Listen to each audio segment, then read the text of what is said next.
Hi friends, welcome back to another episode of Transpersonal Reflections.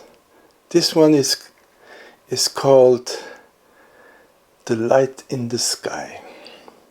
So maybe let's first be present. I want to be present to talk to you, but I also want you to be present that I have somebody who's listening. So let's all be present. Let's take a moment and feel our existence. Something is there. There's a presence.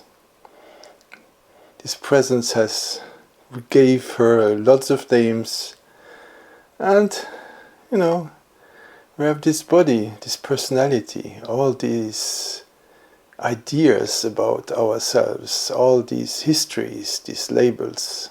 So let's just be aware of all that. But first of all, the presence. Let's be here and now, wherever this here and now is. Thank you.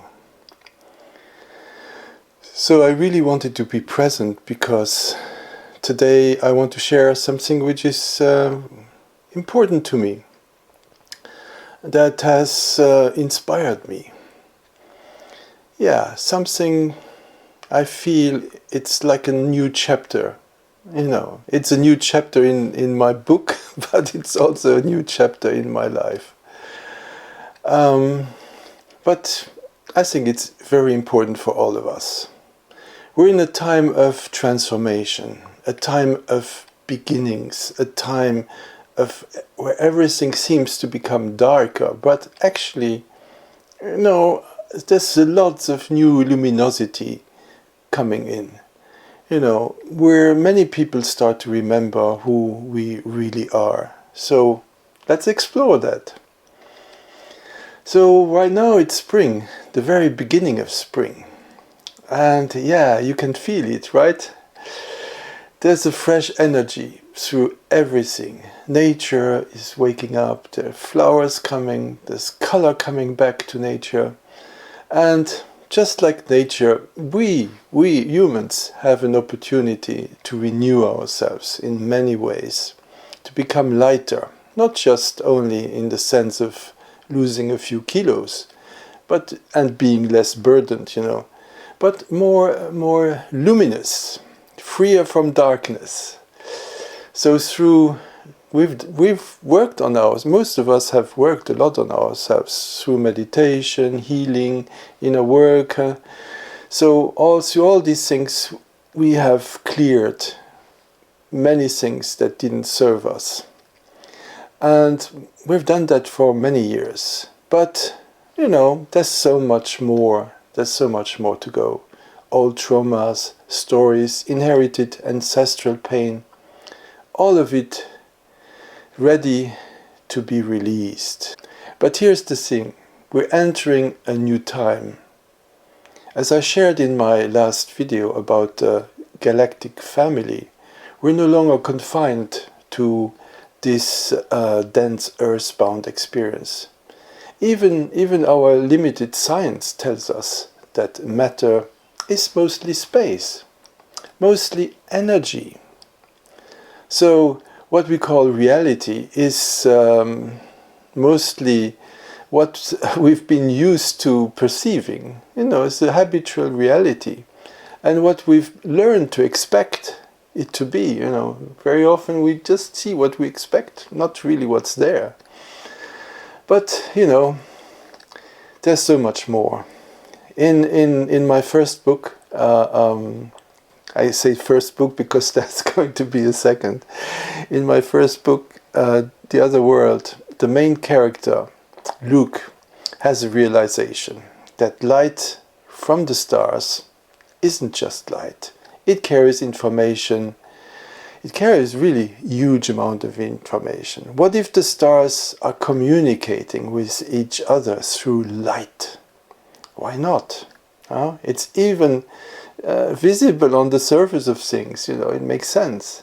In our world, it's how the internet works. Fiber optic cables carry huge amounts of data via light.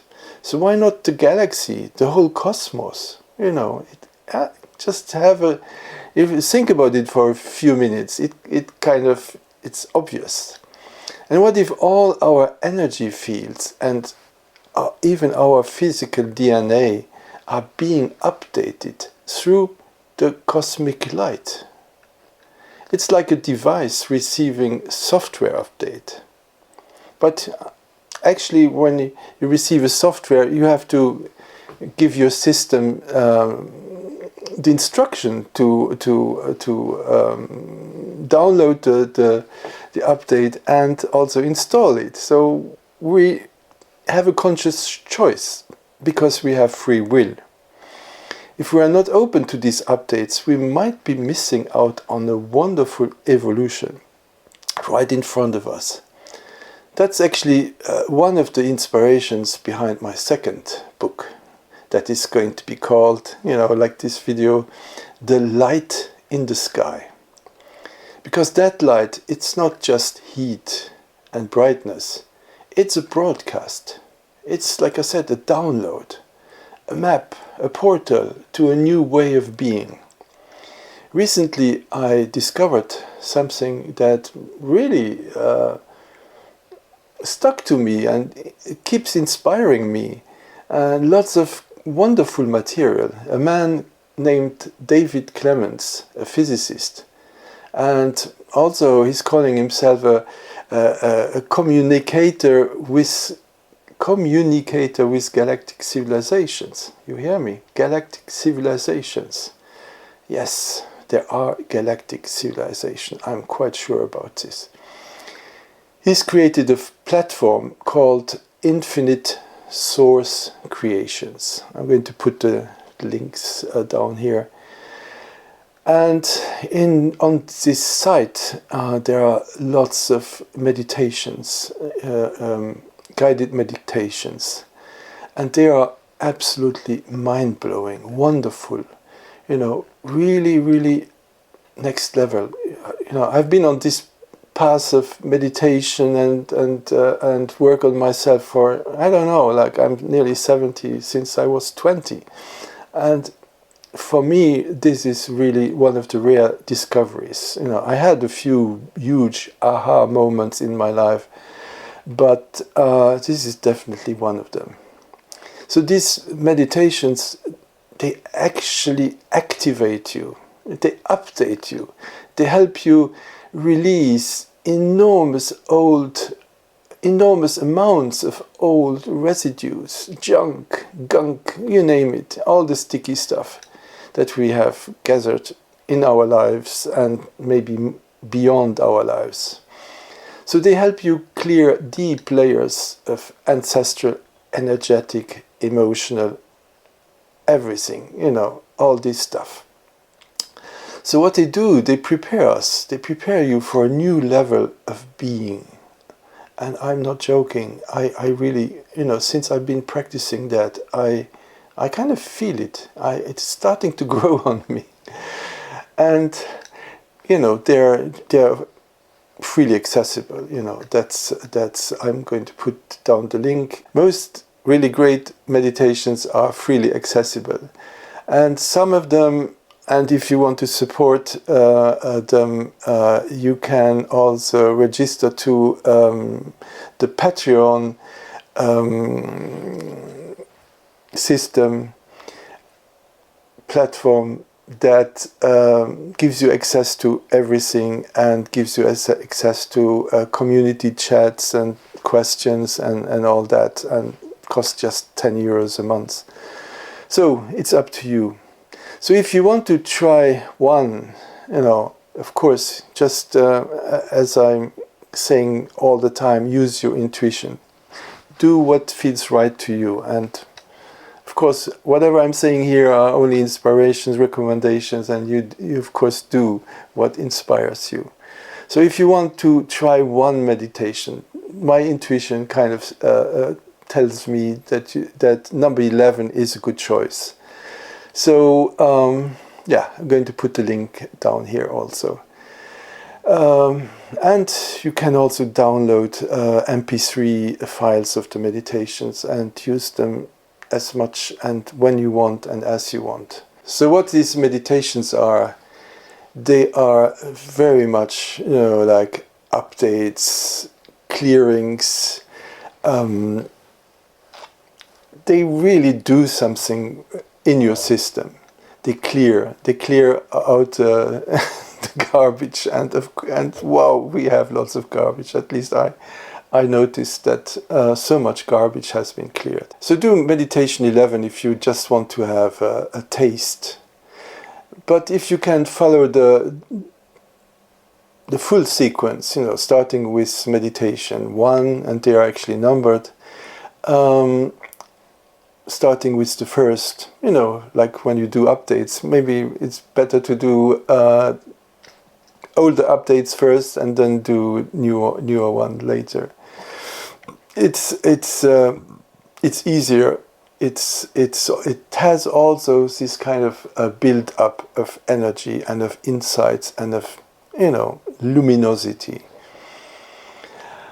So all these energy activations and updates, they feel like so many parts of me, dormant layers of my being, are activated, are coming online.